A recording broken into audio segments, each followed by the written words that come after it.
Itu tuh gratis atau bayar sih, Pak? Sebenarnya kalau bagi pekerja rentan, kalau negara kita ini sudah mampu, ya pastinya negara akan membiayai semuanya. Assalamualaikum warahmatullahi wabarakatuh. Halo Sobat Senja sekalian, selamat datang di podcast Ngopi Senja Saja. Ngobrol pintar seputar jaminan sosial santuy di Yogyakarta. Perkenalkan, nama saya Rofi. Dan di podcast ini nantinya kita akan membahas berbagai isu terkait dengan jaminan sosial. Di episode perdana ini kita akan mengangkat sebuah tema, yaitu perlindungan jaminan sosial untuk pekerja informal atau biasa kita sebut dengan pekerja bukan penerima upah. Dan tentunya apa dan bagaimana itu kita perlu tanyakan ke ahlinya. Dan tentunya saya hari ini tidak sendiri, saya ditemani oleh narasumber yang luar biasa energik, yaitu Bapak Teguh Yono, selaku Kepala Kantor Cabang BPJS Ketenagakerjaan Yogyakarta. Selamat datang Pak Teguh, apa kabar Pak Teguh? Alhamdulillah baik Mas Rofi. Oke. Halo, apa kabar Sobat Senja? Sobat Senja, oke. Terima kasih Pak Teguh sudah hadir di podcast kali ini. Nah, Pak Teguh, sebelum kita ngomongin lebih lanjut terkait dengan perlindungan jaminan sosial, khususnya untuk pekerja bukan penerima upah, ini ada pertanyaan sedikit nih Pak Teguh Ya, dari apa itu, Mas? Sobat Senja. Ya. Ya. Jadi masih banyak masyarakat yang bingung Pak Teguh. Ternyata BPJS itu ada dua ya Pak Teguh ya? Ya. BPJS Kesehatan dan BPJS Ketenagakerjaan. Ya, Itu betul. bedanya apa sih Pak Teguh? Mas Rofi, ya terima kasih semuanya Sobat Senja. Jadi apa yang disampaikan Mas Rofi tadi betul, bahwa di negara kita ada dua BPJS. Yang pertama adalah BPJS Kesehatan. BPJS Kesehatan itu memberikan perlindungan terhadap seluruh masyarakat Indonesia, dari mulai yang kecil sampai tua.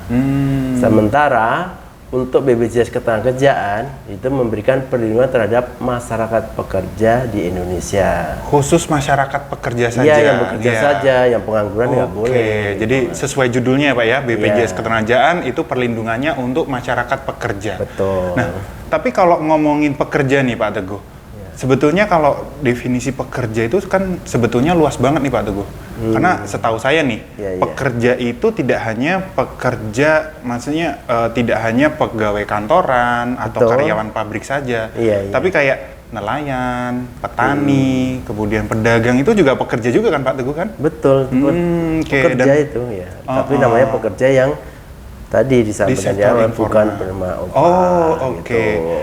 Dan khususnya nih Pak, di Yogyakarta ini kan sebetulnya banyak banget nih Pak pekerja informal, kayak misalkan pekerja seni ya, karena Jogja ini terkenal dengan kota budaya gitu Iya. kan. Banyak pekerja seni, kemudian musisi, kemudian mungkin influencer, vlogger, bahkan podcaster misalkan seperti Iya, saya iya, ini, itu juga masuk dalam kategori pekerja ya Pak ya? Iya, masuk dalam kategori pekerja, Mas. Kan ada aktivitasnya yang Ada dikerjakan aktivitas. apa, Oke. kemudian juga bisa menghasilkan ekonomi juga, menghasilkan uang atau jasa, kan gitu. Oh. Jadi teman-teman Sobat Senja, pekerja di tidak ada hubungan kerja itu, yang pekerja informal tadi kan lebih luas itu, lebih luas, banyak, dan di Indonesia ini pun juga masih apa ya? Jumlahnya sangat besar sekali Jumlahnya, bila ya. dibanding dengan yang formal gitu. Oke. Jadi teman-teman seperti tadi pekerja seni, budaya, bisa juga di pariwisata, kemudian ada juga ini di pasar, pedagang pasar boleh, Benar. tukang becak, tukang andong di Jogja apalagi ya, Oke. banyak sekali di situ. Di Malioboro itu kan banyak pedagang-pedagang, itu juga bisa menjadi peserta BPJS Ketenagakerjaan. Oh, oke. Jadi memang BPJS Ketenagakerjaan ini melindungi seluruh pekerja tanpa kecuali ya Pak Teguh ya? Iya. Oke. Nah, ngomongin perlindungannya nih untuk pekerja, itu sebetulnya yang dilindungi apanya sih Pak Teguh? Oke. Jadi pekerja itu kan saat melaksanakan aktivitasnya kan ada risiko, Mas ya. Resiko. Risiko itu bisa datang dari luar, bisa datang dari dalam diri kita. Oke. Salah satunya kalau kita itu sebenarnya kita bisa hati-hati bisa, tapi orang lain tidak hati-hati bisa menyebabkan kecelakaan terhadap kita kan. Oke. Misalkan kita saat berangkat dari rumah ke tempat bekerja, kita hati-hati nih ya saat mengendarai kendaraan di pinggir.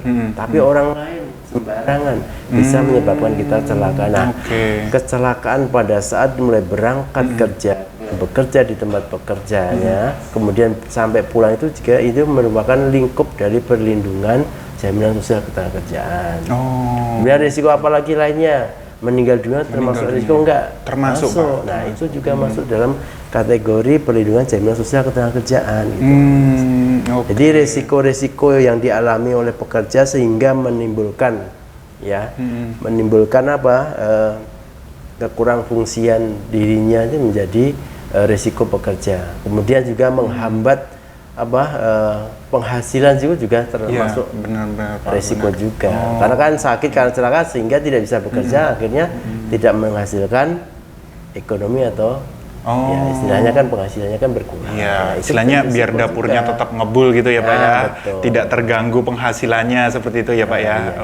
Oke. Gitu. Oke. Selain itu ada selain jaminan itu ya Pak ya untuk resiko kecelakaan kerja atau kematian, ada program yang lainnya nggak Pak Teguh?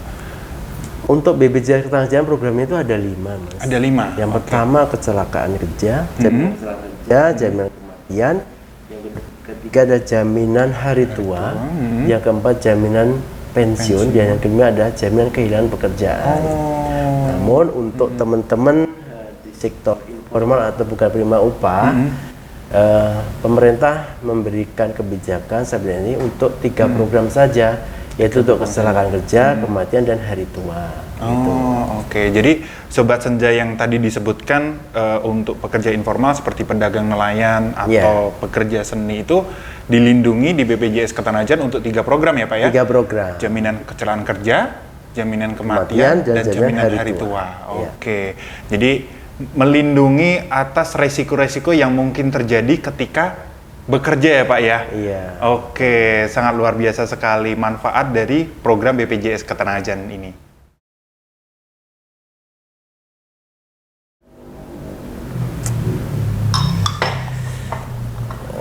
Nah, lanjut ngobrol nih Pak Teguh ya. Tadi Pak Teguh sudah menjelaskan terkait dengan program perlindungan macam-macam ya perlindungannya tadi ya Pak ya, ada jaminan kecelakaan kerja, jaminan kematian dan jaminan hari tua, pensiun dan kehilangan pekerjaan benar. Nah, ini nih Pak, mungkin ada beberapa keresahan nih Pak dari Sobat Senja sekalian nih. Klaimnya itu ribet nggak sih Pak Teguh? Klaim manfaat itu tadi gitu. Ya gini, jadi Sobat Senja semuanya, kalau Sobat Senja itu sebenarnya sebelum mengajukan klaim harusnya tahu dulu ya apa syaratnya. Kalau syarat itu sudah dipenuhi, saya kira nggak akan ribet Mas Rofi.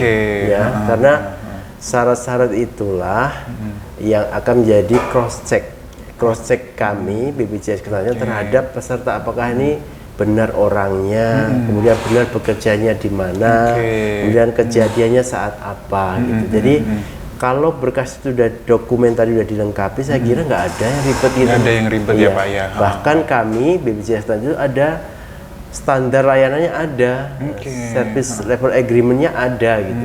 Jadi kita tidak main-main dalam hal memberikan servis kepada peserta kita. Kita akan selalu ingin mengevaluasi, meningkatkan pelayanan kita pada peserta kita. Baik Pak, baik. Jadi memang syarat-syarat itu memang sebagai bagian dari verifikasi supaya kita memberikan manfaat ke orang yang tepat gitu ya Pak ya? Betul, jangan sampai salah ke orang gitu. Jangan sampai salah orang, benar. Dan itu bagian dari verifikasi, dan kalau misalkan sudah lengkap semuanya dan data-datanya sudah valid ya insya Allah klaimnya pun juga tidak ribet ya Pak ya? Betul sekali.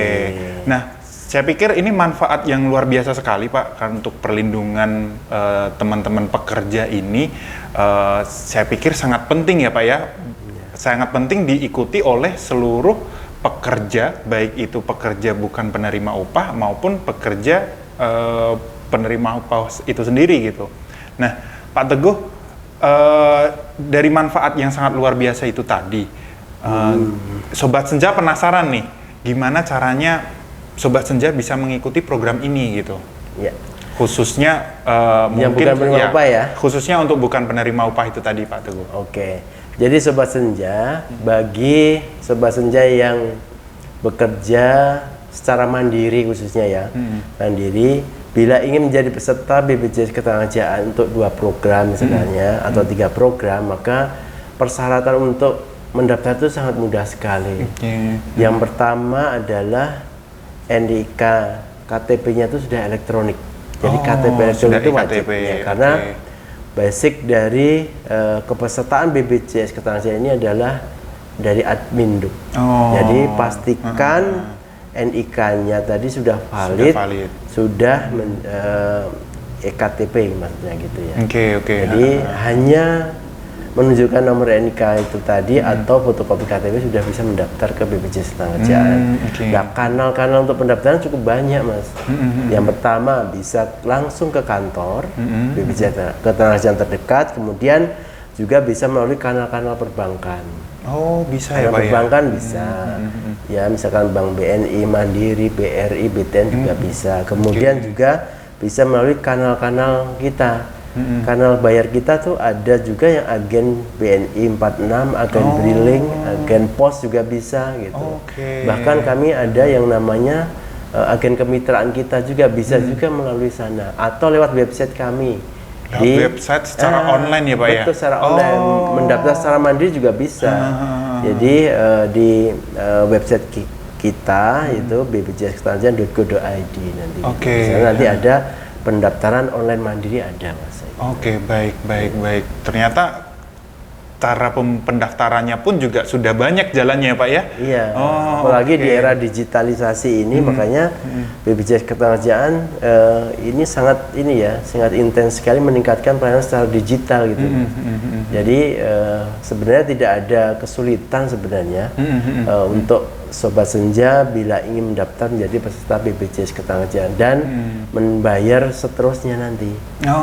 Karena semua serba digital. Oke, itu tadi untuk cara pendaftarannya ya, Pak, ya. Yang penting sudah punya data EKTP, kemudian nanti didata untuk pekerjaannya apa, mungkin ya, Pak, ya, sesuai dengan pekerjaannya, dan cara mendaftarnya pun bisa lewat mana aja ya, Pak, ya, bisa lewat perbankan, online dan sebagainya. Nah, itu tuh gratis atau bayar sih, Pak? Sobat Senja, sebenarnya kalau bagi pekerja rentan, kalau negara kita ini sudah mampu, ya pastinya negara akan membiayai semuanya. Karena ini harus melibatkan kewajiban warga negara, maka harus membayar ya. Ada perlindungan jaminan sosial ketenagakerjaan itu terhitung mulai saat mendaftar dan membayar. Berapa besarnya?